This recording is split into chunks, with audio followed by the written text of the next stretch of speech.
अपने भाइयों और बहनों के छात्रों के लिए 26 दिन भूखा रहने के बाद, जिसमें कि मेरे 11 किलो शरीर ख़त्म हो चुका है, मसल्स चले गए हैं, ऑर्गन और दिमाग पर इरिवर्सिबल डैमेज लगभग होने के कागार पर पहुंचा है, और वो भी लद्दाख की कड़कती ठंड से दिल्ली की तपती धूप में बैठकर ये सब करने के बाद क्या मुझे किसी से कैरेक्टर सर्टिफिकेट लेनी होगी कि मेरा अनशन कितना पवित्र था?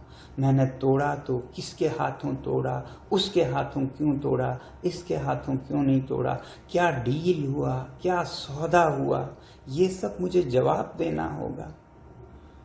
मैं कल से अब तरल लिक्विड फूड ले रहा हूँ, पी रहा हूँ, तो थोड़ी सी शरीर में जान आई है।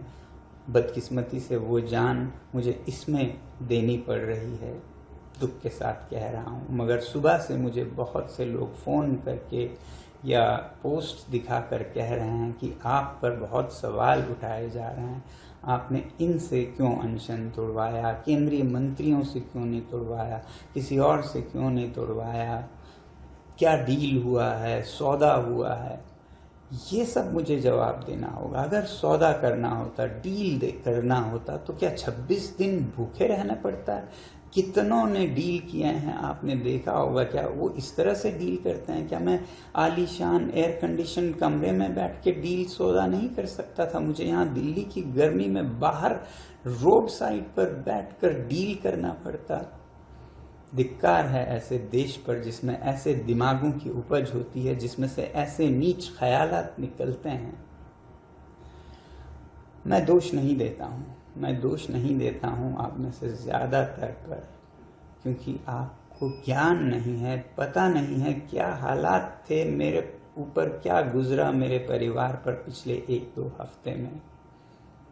इसलिए आप लोग ऐसा शायद कह रहे हैं, और कुछ लोग शायद जान कर कह रहे हैं, पता है उन्हें। इसलिए पहले बात सुनने से पहले उसका बैकग्राउंड ज़रूर देखिएगा।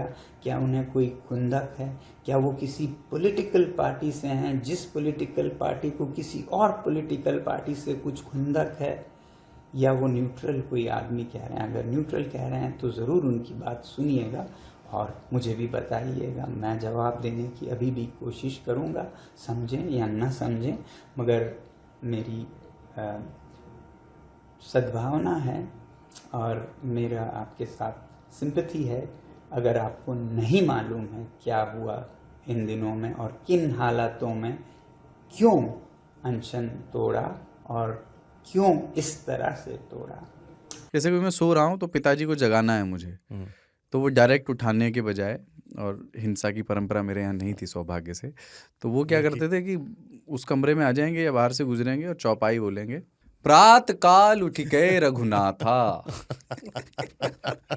मात पिता गुरु नावई माता। कभी कभी मैं गुस्से में उठ करके, अरे पापा, चरण स्पर्श किया और सो गया। मैंने कहा अब मत उठाना।